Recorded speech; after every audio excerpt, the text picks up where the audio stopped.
Good morning. You are watching Agenda on Signal TV channels 8 and 250. Today is April 24, 2020. It's a Friday, and it's the day when we discovered or we are reminded that the more things change, the more things remain the same.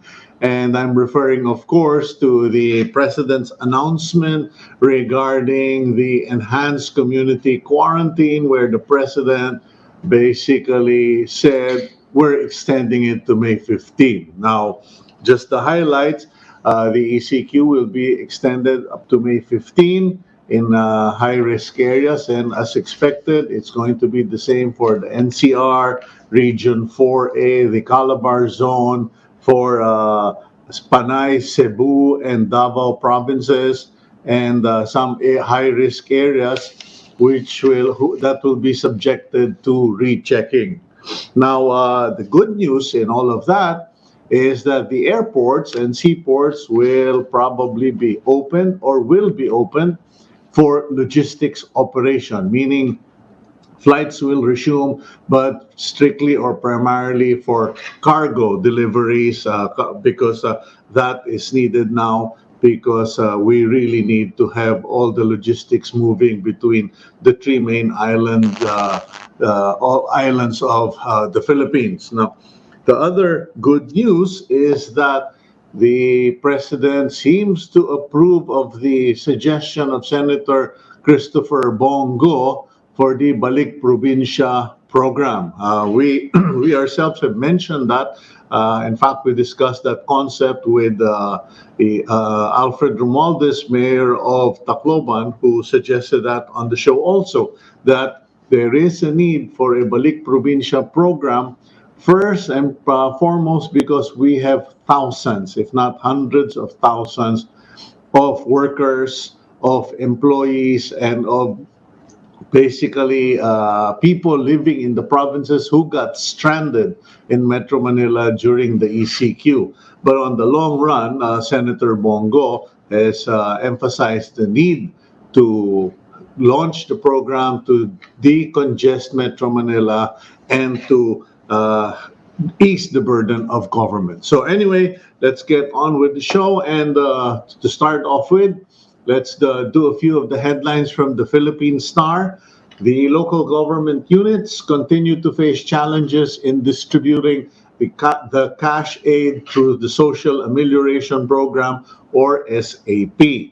Interior Secretary Eduardo Año said that among the challenges are identifying the qualified beneficiaries and distributing the forms while maintaining social distancing.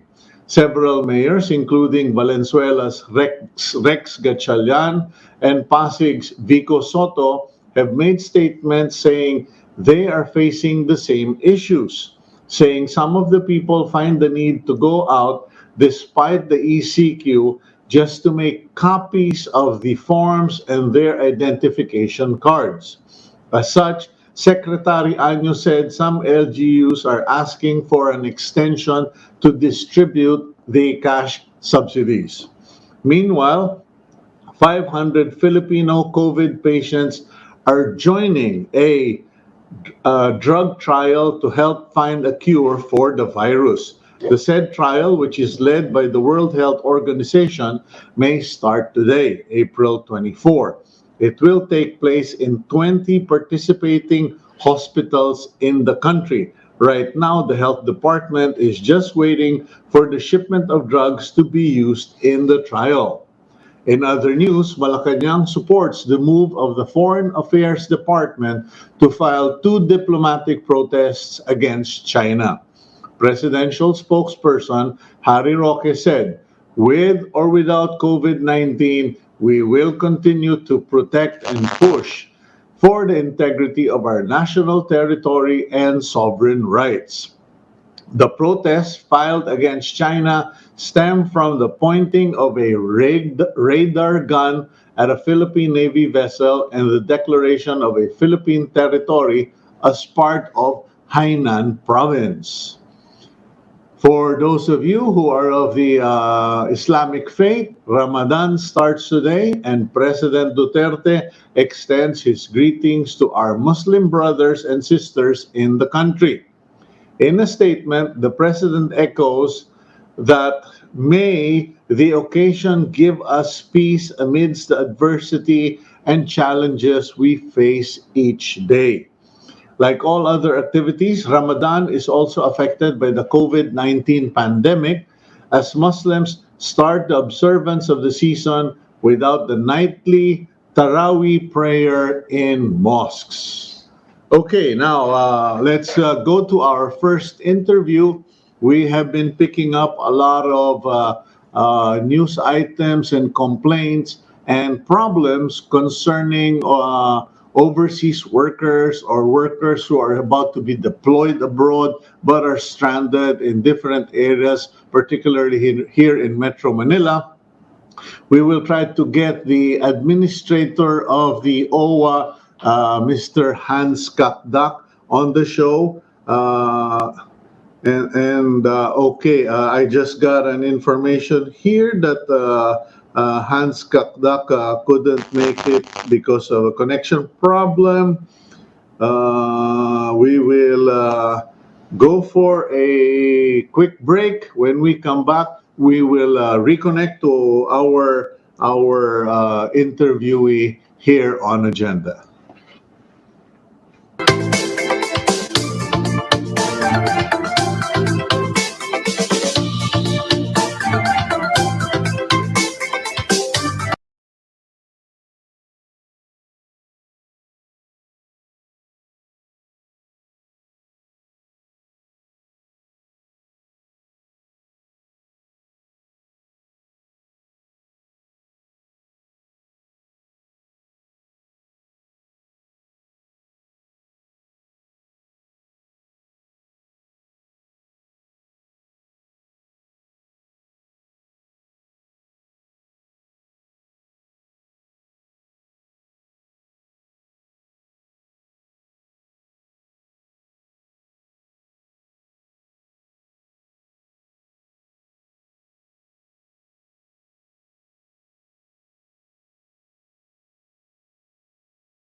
Okay, you're back here on Agenda. Please accept my apologies for delays.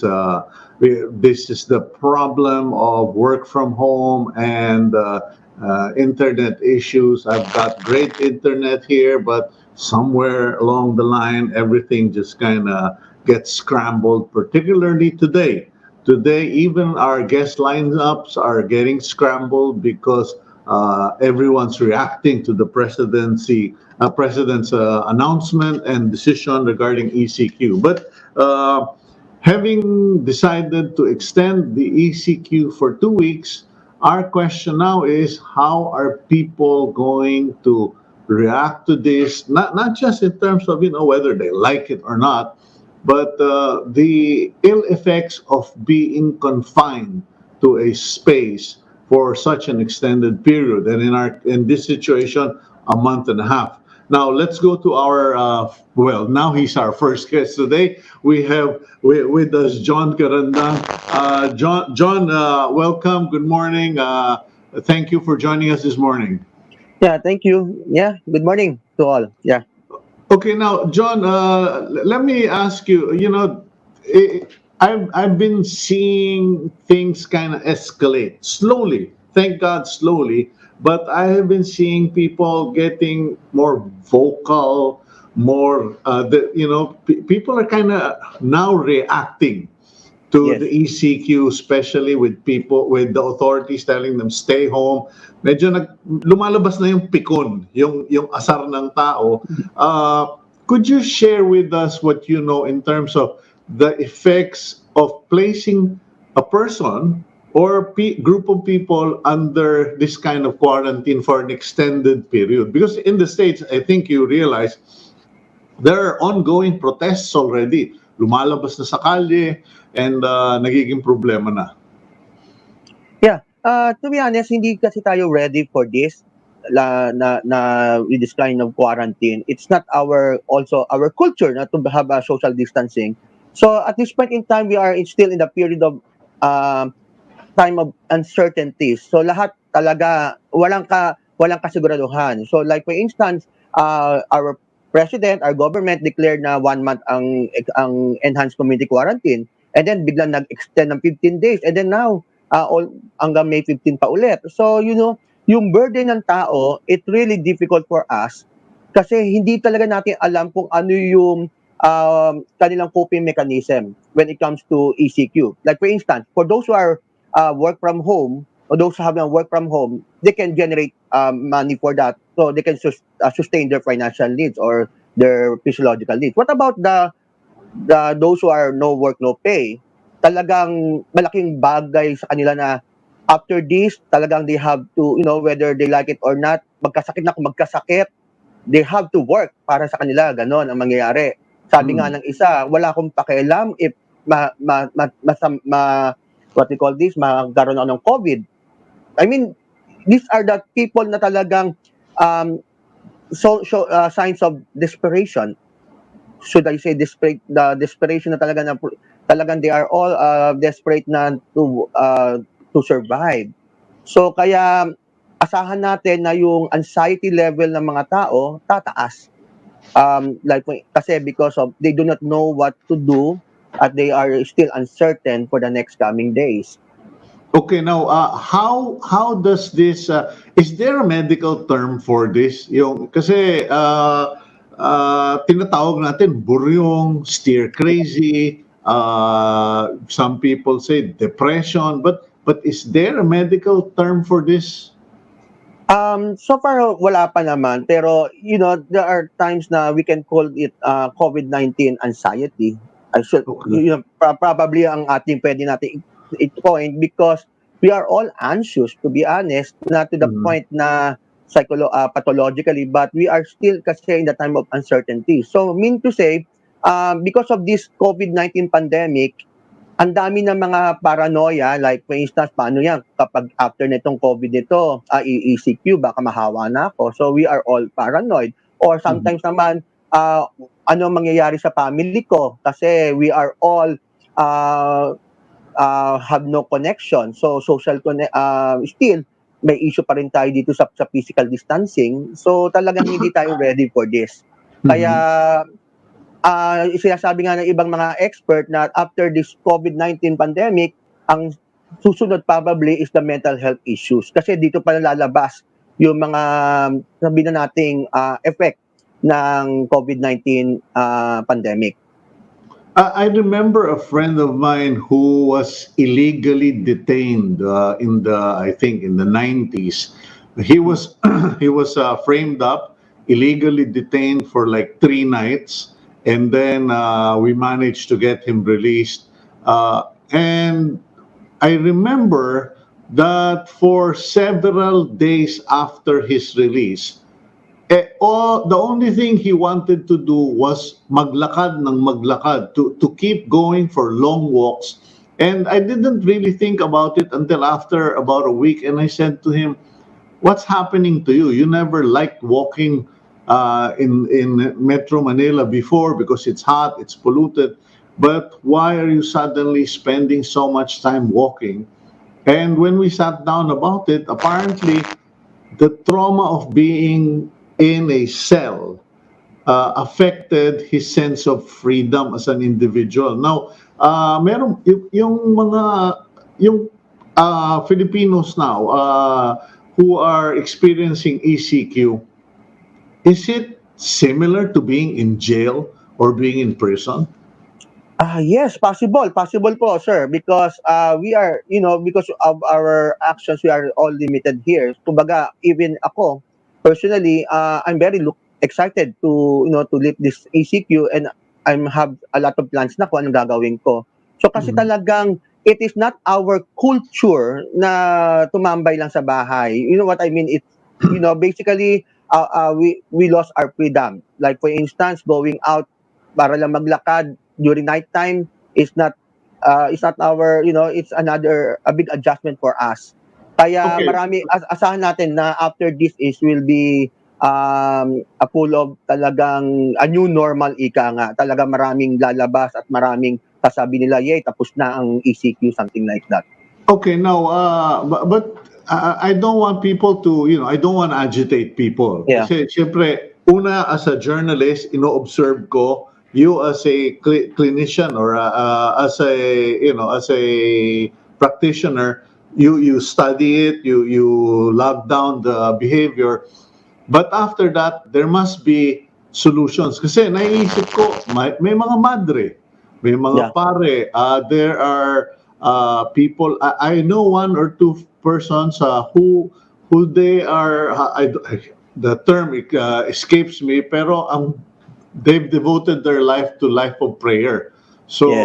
I remember mga panahon ng mga magulang natin, they are called mga mongha or Yes. monks. No? Now, is there a way where kahit na ang liit ng bahay mo, even if you are confined in such a small space, you can actually do it? Because I mean, now parang gusto ko na lang manood ng kung fu eh. Yung Yes. mga nagme-meditation. Yeah. It can be like that kasi if we have this kind of different perspective. Kasi ako personally, in my personal, I've been working for many years. So this ECQ has been an opportunity for me to take rest. Pero there are some people really don't like this kasi they are not really used to this. Kasi talagang biglang lockdown lang tayo after 48 hours tapos lockdown na or quarantine na. Kumbaga hindi na condition yung mind ng tao. Kumbaga, COVID-19 was been in since early January, but hindi natin to na-perceive na ito pala magiging epekto ng quarantine. Kasi ang alam natin will be sa may sakit lang iko-quarantine. I remember my friend who is now in a quarantine due to COVID-19. So nag-negative na siya. Sabi niya, pare, ang hirap pa lang mag-quarantine, mag-isa sa ospital. Sabi ko, tapos sabi niya, pagtapos ko nito, hindi pa rin ako makakalabas kasi may stigma. So, imagine mo yung maraming mga pumapasok sa isipan mo. So much more tayong nawalang sakit, talagang ang dami pa rin papasok sa isipan natin na it will be really difficult for us to adjust. Na sana, nung mga time na bago pa mag-quarantine, in-explain muna sa atin kung ano yung pros and cons ng ECQ para na sa ganon na paghandaan, hindi lang financially or physiological needs, even the psychological needs. Okay, John. I mean, that's water under the bridge. Too late for that now. Yeah. Now, what are the coping mechanisms available, or ano ba yung mga technique? Kasi pag iniisip ko yung mga nakakulong, when you study prisoners, they form gangs. Then they start having tattoos, and then they start doing yung mga kanilang mga artwork.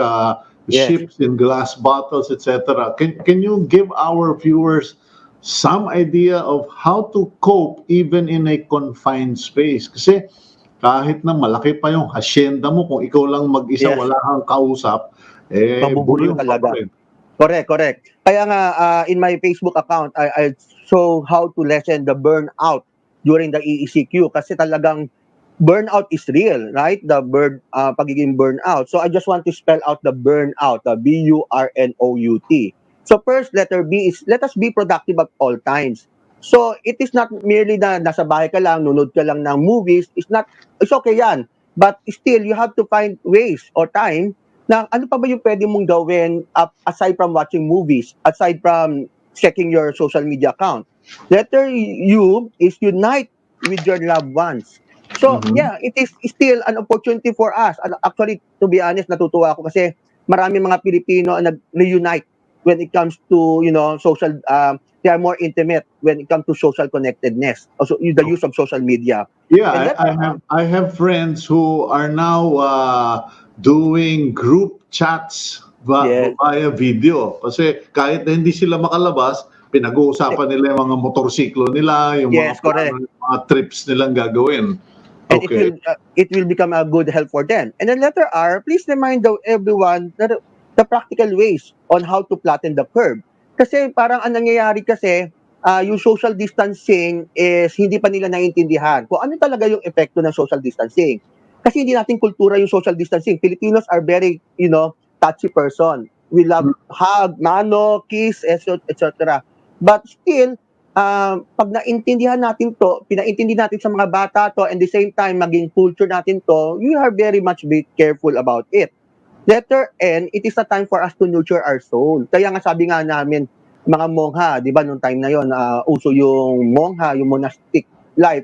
At the same time, kumbaga, if you have this kind of spirituality, it can be a good thing for you to increase your spirituality para na sa ganon, kasi naniniwala ako, idle mind is the workshop of evil. So kapag wala kang iniisip, okay, if you have no time to, to meditate or to practice yoga or something like that, ang daming mga negative thoughts na pumapasok. And It's interesting, John, because I've also noticed that there are now more and more groups who are doing online. How do you call it? They meet online on a fixed hour. Some do it in the morning, some do it just before dinner, and nakikita-kita sila online. And then they will select someone who will choose a subject matter, a topic, yes, or a Bible verse, and then they will discuss this in the application in the context of their life now, in comparison to their past life or their future plans, and then they will all start doing praying. And I mean, we're coming from a time when linggo lang tayo yes, nagsisimba, correct. nagdadasal, and then now I for one am part of a Monday, Wednesday, Friday group, and I know our church, Victory Christian Fellowship, are doing prayer services every morning. So Correct. I think that really helps a lot for people, Yeah, kasi Catholic, even Iglesia, etc., to form their own groups and start doing this. Yeah, kasi nakita ko yung effect ng what we call this the fellowship, okay? Na Uh-huh. talagang meron ka makausap. To validate your feelings, not only your psychological well-being but also your spiritual well-being. It's very for me, it's very important. Kasi talagang at this point in time makikita mo ang daming mga online masses, online preaching. It will really help to people for people to lessen down their anxiety at this point in time. Kaya Does totoo yan. does confinement enhance people's fears? Yung parang biglang nagkakaroon ba sila ng recognition of mortality? Because I know a lot of people have suddenly realized, I may not have a job after this. I Yeah. may not be able to go back to the industry. Pero nag-iisip na ba ang taong, what if I get COVID? Does the confinement accelerate the sensitivity to this reality? Yeah, possible yan. Possible, lalo na sa mga taong exposed talaga. Like for instance, I'm now doing an online telecounseling for the frontliners Okay. right now. Most na mga nakakausap ko is talagang they are really have this kind of fear na uh, baka sila yung mahawaan. Kasi ang dami nating mga frontliners na, they are very much exposed. So talagang ang wala silang gagawin kundi umasa sa poong may kapal at the same time, to check their physical well-being and psychological well-being. It's really difficult for them. Especially talagang nowadays, talagang hindi natin alam kung sino yung mga kalaban natin. Okay, na nakikita yung COVID na yan. Kung nasaan o sino may hawak. So, Okay, now it's a lot of full of uncertainties. yeah, I'm sorry I interrupted you earlier. So you already reached N, nurture our soul. So Yeah. what's the OUT? The letter O is the open your communication to your friends by checking their well-being. Yung simpleng kamustahan lang, sir. It's very important kasi maramdaman lang nila na meron taong nag-care para sa kanila, bawat isa sa atin. And then the letter U is please use your talent to share positive thoughts in social media. Kasi nakikita ko puro rant, puro hate. It will also help us to, to develop our mental health. Kasi mas maganda kung kung mag-share ka ng positive thoughts or biblical quotes para to increase, the moral of the person. And letter T, ito pinaka-importante. We are both in a very spiritual person. Let us thank God because yourself and loved ones are still safe. So, every day kapag yung kaibigan mo, kapag anak mo nasa bahay lang at safe sila sa COVID-19, walang nangyayari sa kanila, let us thank God. It's a blessing. So kapag marunong ka maging if you are gratitude or grateful, remember that gratitude is a great attitude. So, thanking God is somehow releases your, anxiety, your burnout at this point in time of uncertainties. Well, that's your best line there. I think in that last paragraph of yours is gratitude is a great attitude. Attitude. Okay. Yeah. I mean, kahit magkano lang yung nakuha mong, ako personally, kahit magkano lang nakuha mong relief goods, kapag marunong tayo magpasalamat, kasya yun eh. I mean, it's not imposing a certain religion or whatsoever, but let us try to think na there's a good thing behind na safe ka pa rin. Safe pa rin yung pamilya mo. I mean, di ba, compared kung meron kang kamag-anak na COVID positive, so it's another issue. But still, meron ka pa rin pera, meron ka pa rin pagkain, kahit paano, na pinagsasaluhan, it is a blessing for us. Okay. Kaya bababa rin yung anxiety level mo. That's my personal opinion. Yeah. Well, John, you've been a blessing this morning. I'm sure that people who are listening or who are watching will be able to at least pick up a few things. And we hope that you will stay strong, stay safe, and stay healthy. And God bless you, John Carandang. God bless you too. Yeah, thank you. Okay, that's John Carandang, and very good things to know because right now we're going to be here in Metro Manila. We're going to have to go for another, the week isn't even finished, 2.5 more weeks. And we need to be aware. We need to recognize that we are under confinement.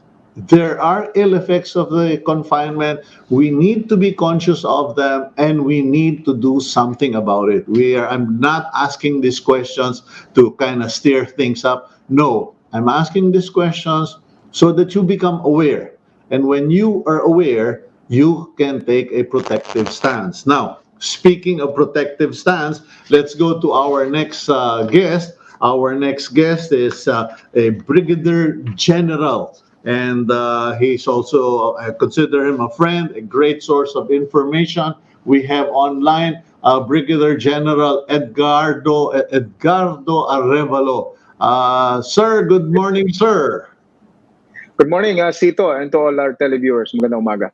Alam mo, kanina, nagwa-warm up tayo ng connection natin. Pinag-uusapan lang natin generalities. But I think the picture has changed after we all heard the president's announcement, particularly his unrestrained anger against the NPA for attacking a convoy that was just bringing food and medical supplies. So I understand you've just met with the AFP Chief of Staff.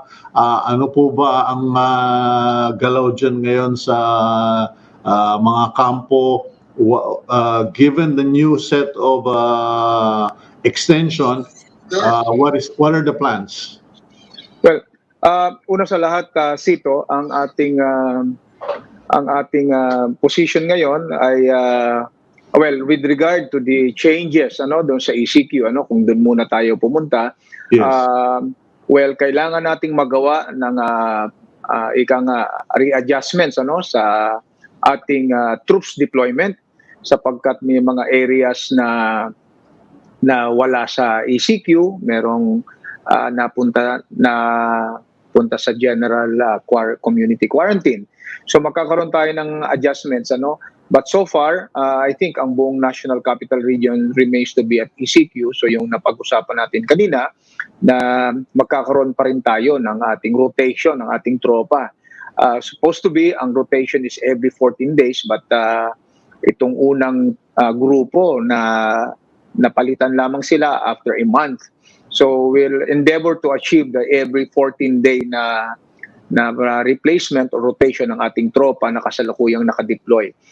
We already have 2,480 Cito na nakadeploy ngayon sa iba't ibang bahagi ng Kamaynilaan, and that includes already at the newly deployed 800 reservists na voluntary reservists Cito na nagmula sa kanilang LGU kung saan sila nakatira at doon sila nagpe-perform ng kanilang pagtulong sa kanilang local government units at reservists that they are, sila naman ay pinamumunuan ng mga regular members nating AFP na sila ang nagsisilbing leaders nila as they perform their assistance to the local government units.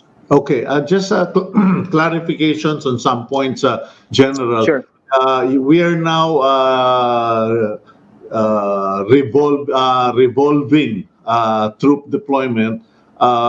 Yung pag nagpapalit ba tayo ng mga tropa, like you now have 2,480 personnel in Metro Manila, when you replace them with the next shift, iiksian nyo yung deployment because we have discovered that prolonged deployments also increases the risk of infection and fatigue. Now, what about testing? Pag nagpapasok ba tayo ng new troops to man the checkpoints in Metro Manila or in the other quarantine areas, do our personnel have to be tested, or are they selected because they are not they are asymptomatic or they're COVID free? Paano ba 'yon?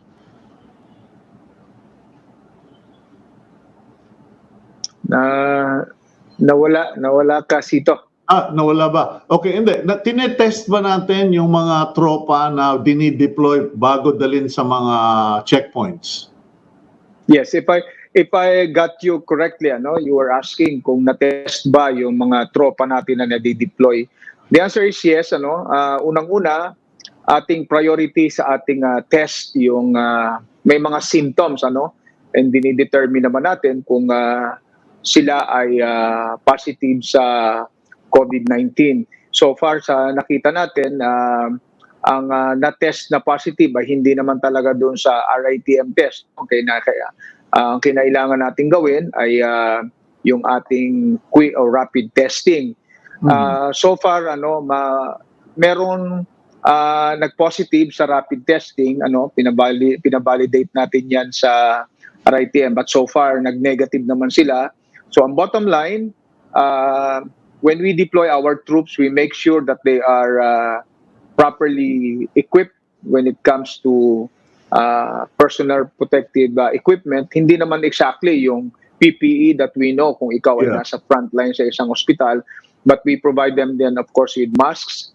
And then may mga face shield din tayo yung ibinibigay sa kanila, gloves when it is necessary for them to wear gloves dun sa mga area na talagang they are in direct contact. So ang bottom line, nagsagawa rin tayo ng sarili nating test, at sa katunayan, meron din naman tayo mga quarantine facilities sa armed forces na naitayo na sa iba't ibang kampo natin to make sure na kung may mga kailangan sa atin na i-quarantine at kinakailangang dalhin sa quarantine facilities na to, meron tayong mapagdadalhan para sa ating mga sundalo.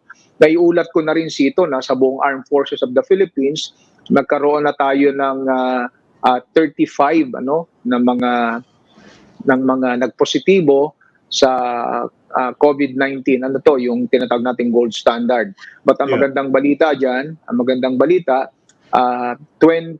na ang nagsigaling at naka-recover na, at ngayon ay nasa sa kanila na uling trabaho. Okay, now, next question, General Arevalo, kasi lagi nating nasasabi ang mga reservists. And maraming tao, there are a number of people who don't really understand the concept of reservists, because most people think there are ROTC cadets, and when you say ROTC cadets, people start to worry, why are we sending the college kids out into the battlefront? So, sino ba itong mga reservists na ito, and where do they come from? Excuse me. Well, medyo pangit talaga yung linya, no? But I will answer according to how I understood you. Yun po mga reservists natin, pangunahin po dyan ay yung mga nag-graduate ng ROTC. Kung ikaw po ay nakatapos ng basic ROTC, then ikaw po ay reservist na, no? But kung ikaw po ay nakatapos ng advanced ROTC, yan po ang pwede na siyang entitled na siya na ma-commission sa ating armed forces bilang isang opisyal. Ganon din po yung mga professional natin na gustong maging bahagi ng reservist force. They follow certain regulations, certain requirements, at pag na-satisfy po nila ito at na-submit at na-satisfy yung mga requirements na ito, they are being commissioned as an officer or enlisted as a enlisted personnel ng armed forces. And yun pong ikatlong uri ng o hanay ng ating mga reservists, ito po yung mga nag-retire sa Armed Forces of the Philippines after having served the Armed Forces for X number of years. Sila po ay automatic nating binibilang sa reserve force. Whenever ang organization po ng reservist force ay kapareho din ng structure ng ating armed forces. May company, may battalion, at may branch. At whenever they are being deployed sa anumang contingency, ay sila po ay pinamumunuan ng or under sa isang regular member ng ating armed forces. At para sa kaalaman po ng lahat, ang atin pong mga reservists ay napakalaking tulong sa ating armed forces. Sila po yung tinatawag nating force multiplier, sapagkat sa maraming panahon ng pagsubok, kagaya ng mga kalamidad, nandun po sila tumutulong sa atin. And even peacetime, Cito, nandiyan sila, nagkakandak ng medical, dental mission, veterinary mission, may mga engineer din silang tumutulong sa atin sa pagpagawa ng mga proyekto. And just to mention, Cito, maraming hindi nakaalam nito, kahit po sa giyera sa Marawi, nag-participate ang ating mga reservists, although they are not in the front lines.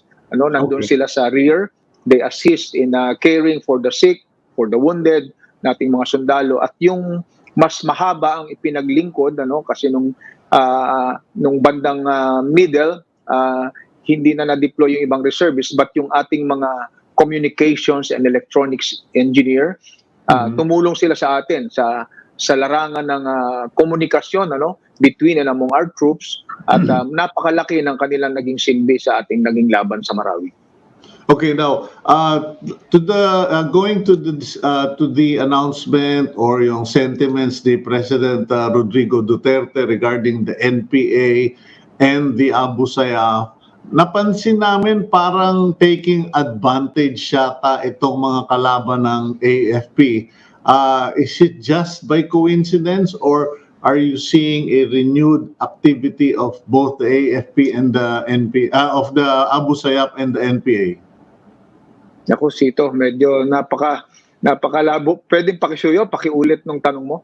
Okay, yung bang NPA, Abu Sayyaf, taking advantage ba sila o ordinary day in the battlefield lang ito? Sa nakikita natin, they are taking advantage of the situation, kung hindi pa naman pagti-take advantage yung ginagawa nila, let's remember na kinakaharap ng bansa at ng mundo itong napakalaking problema ng unseen enemy natin dito sa COVID-19 pandemic. At sa kabila ng katotohanan ito, tayo naman sa armed forces ay hindi humihinto. Since day one, alam mo naman yan, we are already in the front lines of the fight against COVID-19. But our campaign against these terrorist groups, particular itong Abu Sayyaf group, ay nagpapatuloy sapagkat yung mga terorista na yan, hindi naman yan kumikilala ng pandemic. Hindi nga yan kumikilala ng ng Pasko, bagong taon, no, ano mga kapanahunan, ano. Whenever they have the opportunity, they will attack our communities. At yun po ang ayaw natin mangyari, lalong-lalo na kung hindi tayo mag-ooperate, magkakaroon sila ng slack time, baka magkaroon pa sila ng plano o pagkakataon na makagawa ng kanilang terrorist activity outside of Sulu. So this conduct of our operations ay napakalaga to confine them in Sulu, and at the same time, of course, ating man-neutralize yung banta nila, hindi lamang for this period, and up to the time na talagang man-neutralize natin ang banta ng teroristang grupong Abu Sayyaf. Now, with regard to the New People's Army, this terrorist group, are likewise, we say that are taking advantage of the opportunity na meron sila para umatake sa ating mga sundalo.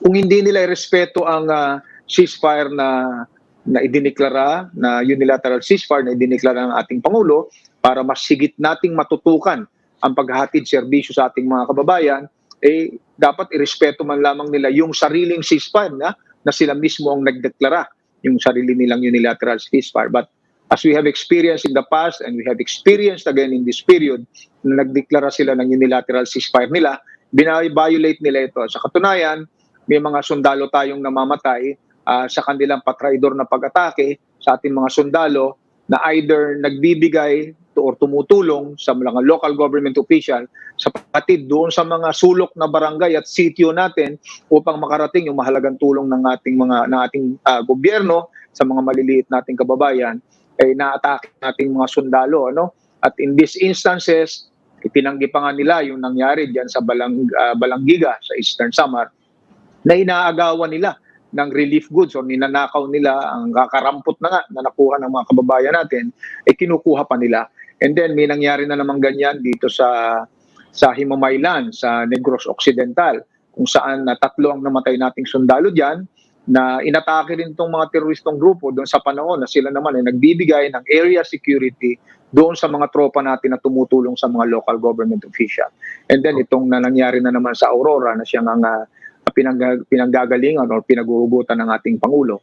So ito po yung sinasabi natin, kung sila man ay nagugutom o nahihirapan dahil sa nangyayaring lockdown, pwede naman po tayong makipag-ugnayan sa ating pamahalaan upang maging sila ay ating matulungan sa pamamaraan ng kagaya nitong paghahatid ng mga relief goods. Makipag-ugnayan lamang po sila sa kanilang mga local chief executive, lalong-lalo na nung panahon na umiira lang unilateral ceasefire buhat sa magkabilang panig sa gobyerno at sa mga teroristang grupong NPA.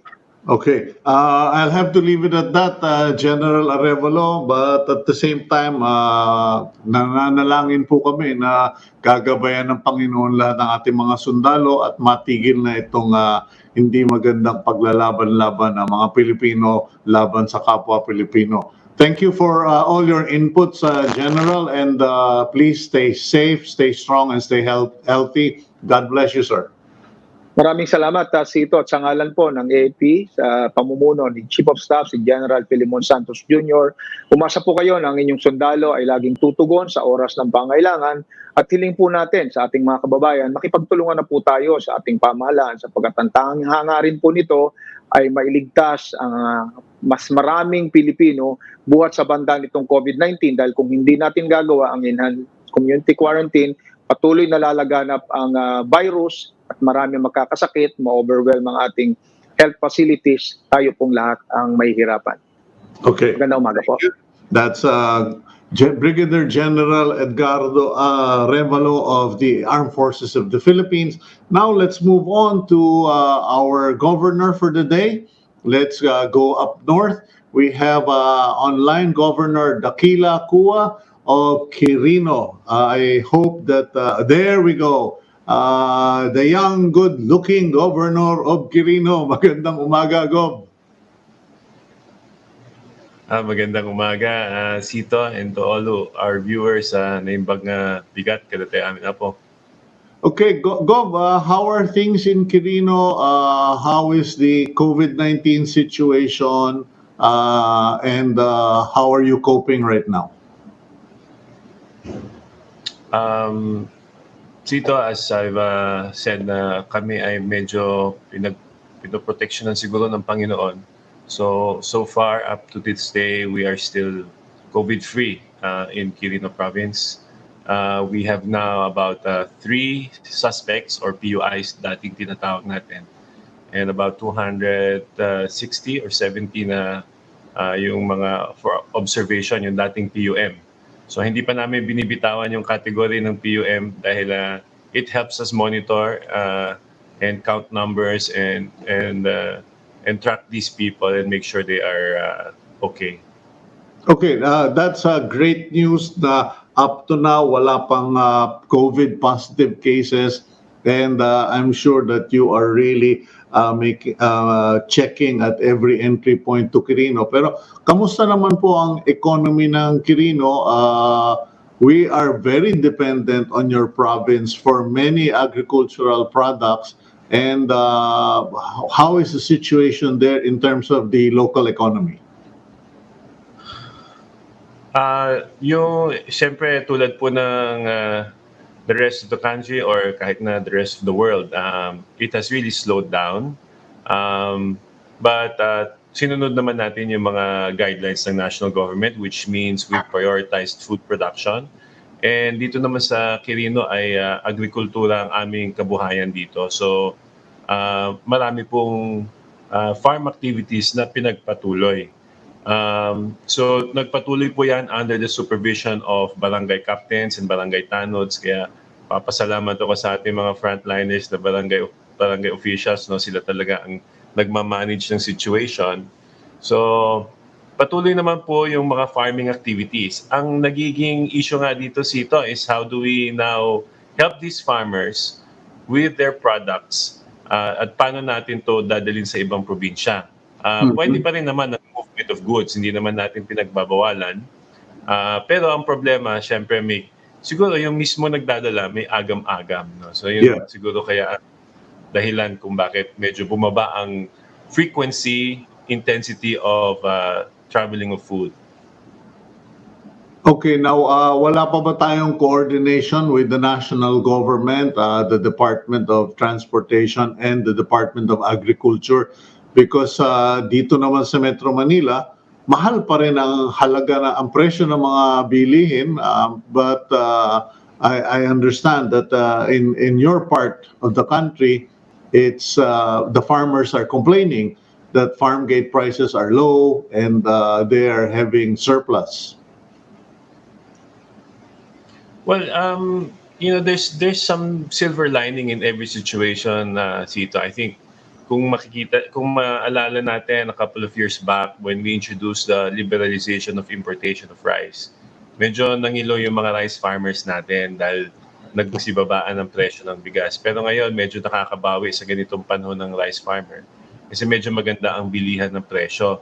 Pero, that's always a balance, a delicate balance kasi pagka nagtaas sa presyo ng bigas, nakikinabang ang farmers, ang rice farmers natin, pero nahihirapan naman yung buying public, no? So that's always a concern, a delicate balance na inaayos natin. But in this case, as far as Quirino is concerned, meron naman kaming enough supply. But I think kanina napanood ko rin po ang report ni Secretary Dar, and he's saying that food production is still well underway and capacities are still okay.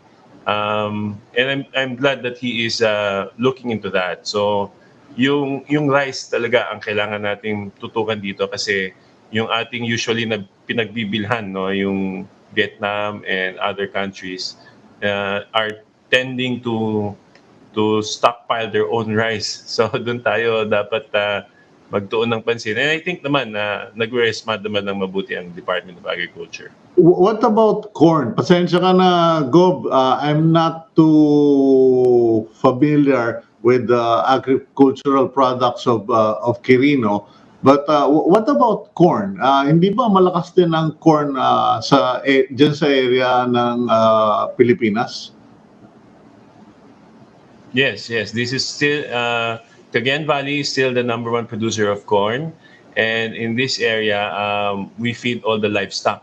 No? Yung corn kasi ang main ingredient for feeds ng mga baboyan natin, mga bakahan, mga kambingan, and yan po ang kinikater natin. So malakas pa rin naman, ang production ng corn.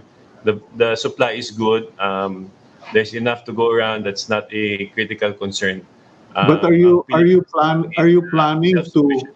to increase because as you pointed out, other countries are clamping down, reducing their exports for their own food security. Eh kailangan naming mga magmamanok at magbababoy yung mais galing sa Quirino sa Cagayan Valley. Tama yun, Sito. So, yes, that's what we're doing now.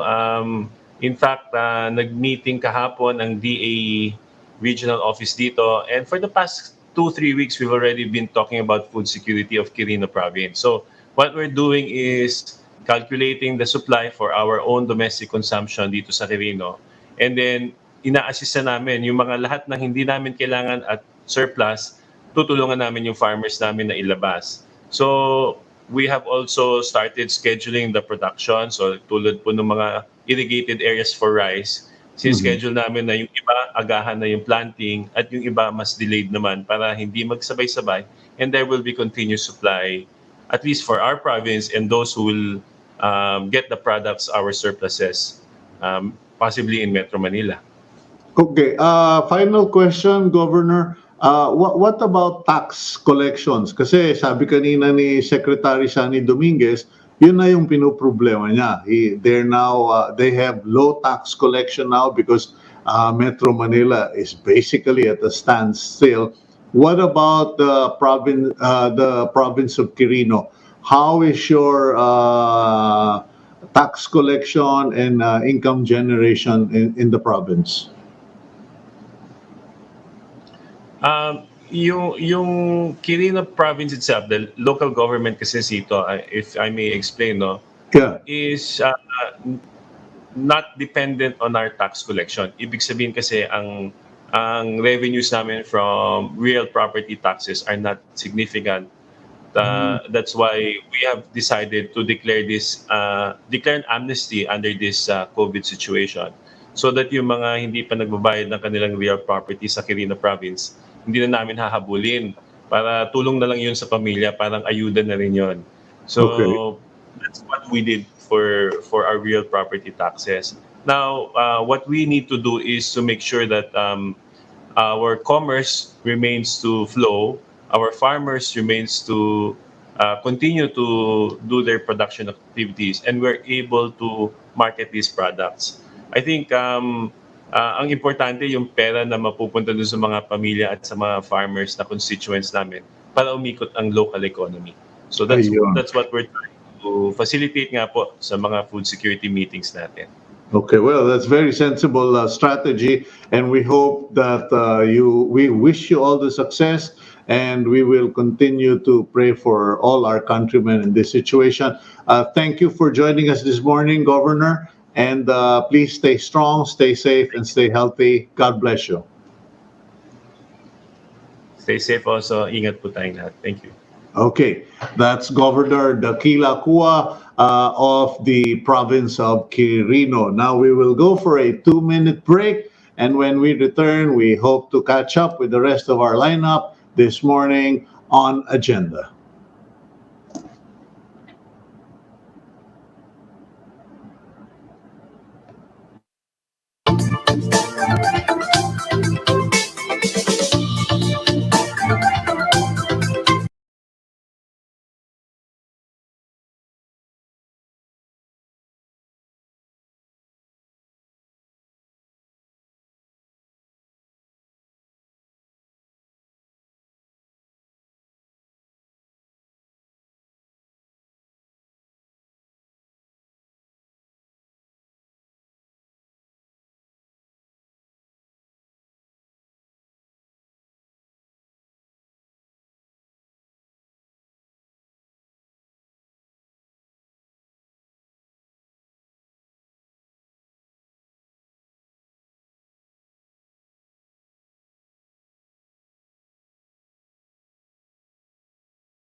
we are back here on Agenda. I'm Cito Beltran, and you are watching us via Signal TV channels 8 and 250, as well as Facebook Live via One News PH. And now we go to someone who I caught on, I think it was Facebook Messenger or Viber, and I was surprised because I hadn't heard from him from a long time.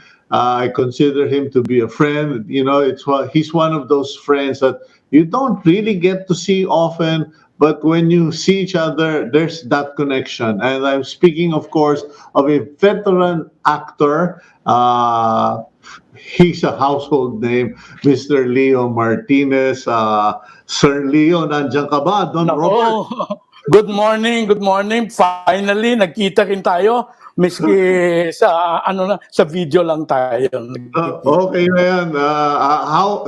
Am I coming across clear, Sir Leo? Yeah. Okay, buti naman. Ngayon,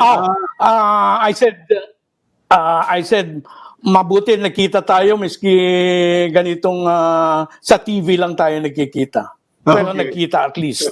Okay. Ngayon, na-surprise ako doon sa pinadala mong video eh. Kasi sabi ko, wow, kakaiba. It was a different Leo Martinez that I saw on the video you sent out, which has gone viral, by the way, on Facebook, where you, may panawagan ka eh. Pwede bang paki-explain mo na lang doon sa mga tagapanood natin? Oo. Ano yan? At mukhang seryoso ka. Kanya nga. Kasi, naisip ko, ito yung sa amin, yung sinabi ko nga doon, para sa amin na taga-Balayang Batangas, napakasimple ng sitwasyon natin ngayon. Ibig ko sabihin, dahil dito sa COVID na ito, napalitan ang buhay natin. So, nagsasuggest ako ng palipas oras. Sabi ko nga, wala na naman tayong, pagkatapos ng COVID na ito, anong pupuntahan natin? Wala na naman tayong greener pasture doon sa abroad na pupuntahan. Wala na naman magbibigay sa atin ng limos tuwi na pag nahihirapan tayo. So, sabi ko, tayo na lang, tayo mismo ang gagawa ng paraan para tayo'y mabuhay. So, ang sinasabi ko, ipagmalaki natin ang ating bayan. Pagmalaki mo, palipas oras, tumingin ka sa paligid mo, tingnan mo kung ano ang maganda, mabuti at marangal. At yon ang ipagmalaki natin. Magagandang tanawin, magagandang asal, mabuting tao, mabuting pamamaraan, marangal na mga ginagawa ng tao. Yan, sabi ko, pag natutuhan natin ipagmalaki ang ating bayan, magigising ang ating pagmamahal sa bayan na kailangan natin ngayon. Okay, matanong ko lang. Kasi I support you 100%. Okay. Talagang gagawin ko yan on my own. At actually, ginagawa ko na. Medyo nag-uumpisa na ako mag-video vlog. Pero hindi dahil, alam mo na, di ba, iba nag-vlog dyan, panghanap buhay. Sa atin naman, para lang makatulong sa iba. Ngayon, matanong ko lang, ano nagbago sa'yo? Kasi nung nakita ko yung video mo, ang akala ko makikita ko si Congressman Manik Manaog o si Don Robert. Naisip ko, nagsimula ako nitong na ito, noon ngang na-lockdown tayo, nagsimula ako dito kay Congressman Manik Manaog. Pero sabi ko nga, si Congressman Manik Manaog, kailan lang nag-75 years old na. So, 15 years anniversary ng senior citizen para hindi masyadong masakit sa tenga. Anyway, sabi ko, kailangan naman ngayong panahon ng wala tayong siguro kailangan magbago tayo ng pananaw para hindi yung, alam mo naman si Congressman Manik Manaog, know it all, pero tanga naman, wala namang kabaligtaran pala sinasabi. So, yun ang napag-isipan ko. O sige, interviewin ko ngayon yung seryoso na Leo Martinez. Ay, Okay? hindi ba? Matanong ko lang. Oh, Hindi, seryoso, Leo. okay. Matanong ko lang. Mm. I'm sure katulad ng maraming Pilipino, napag-isipan mo na maigi itong COVID-19. And you correctly pointed out, there are no longer any greener pastures, no more alms from richer nations because Correct. everybody got leveled. Now, Correct. dito sa atin sa Pilipinas, ikaw, ano ang na-realize mo, napagtanto mo na pagkatapos itong ECQ na ito, baka ganito na yung buhay ko. Ano yung nakikita mong magiging buhay ni Leo Martinez sa panibagong mundo? Well, si Leo Martinez may artista. So, I mean, actor. So, babalik kami sa trabaho. Hindi lang namin malaman kung kailan. So, pero yung iba na permanent yung pagkakaano nila, baka mahirapan silang makabalik, no? Doon sa ano. Pero sa amin, we're confident na makakabalik tayo sa trabaho. Yun lang, kailan. And saka, anong babalikan natin? Hindi naman pwedeng we go. Oops, okay. Medyo nawala yata si Leo, na disconnect tayo. We will try to reconnect with Leo.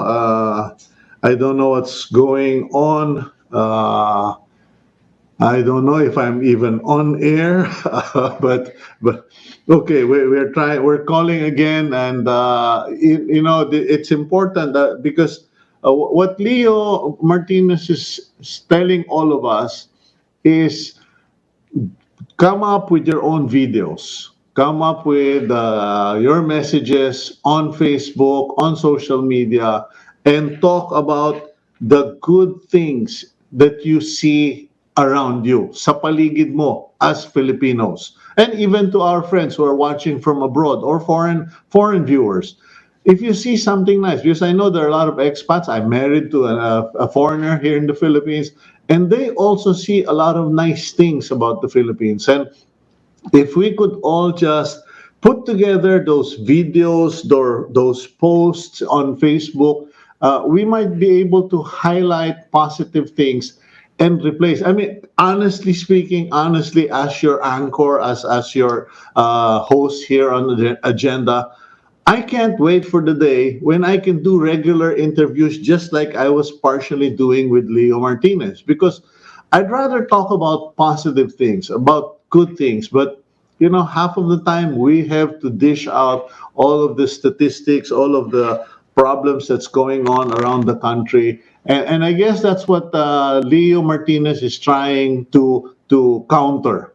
If each and every Filipino with a cell phone, with a computer, with a camera, can go on social media and come up with a message, a video that's about the things you're proud of.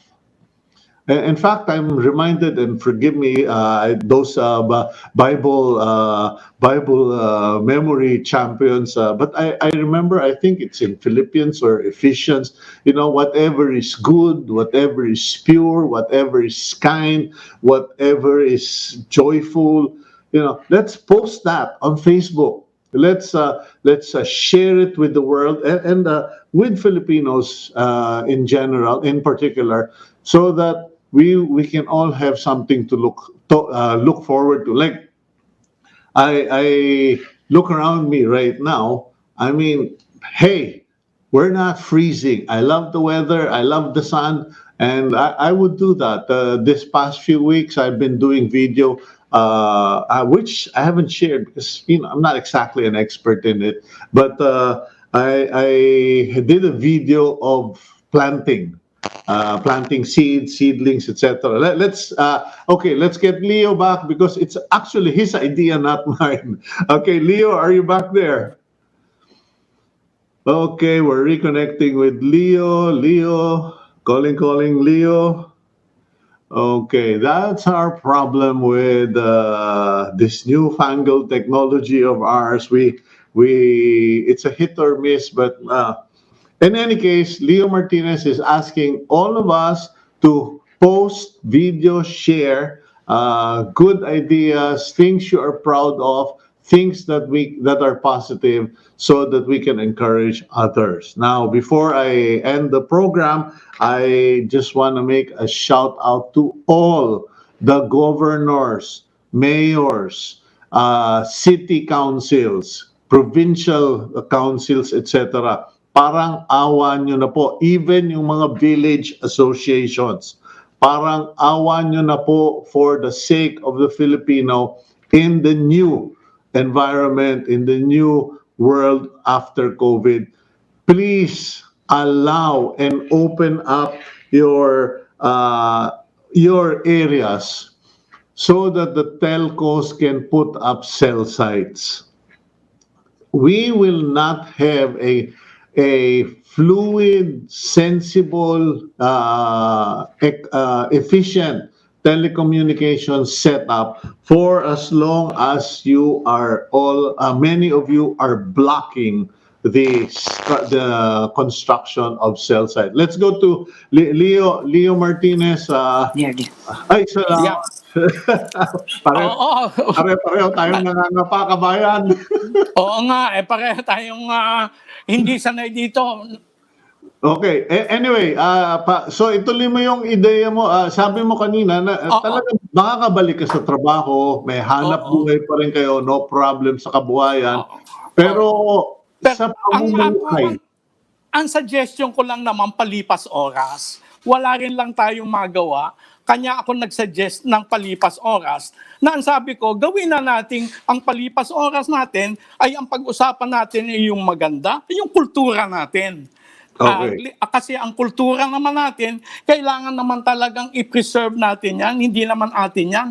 Pamana ng ating kagalingan at karangalan yan. So yun ang, pag nalaman natin ng bawat tao ang kultura natin, baka pupuntahan na tayo sa bayan. Sa ating bayan, pupuntahan nila. And exactly, sabi ko nga, God has perfect timing. Kasi kanina, nung nakikinig ako doon sa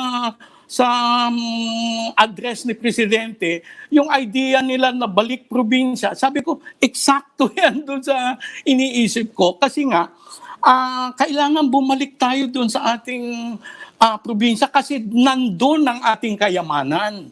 So doon ang source ng commerce natin, siguro dyan ang manggagaling.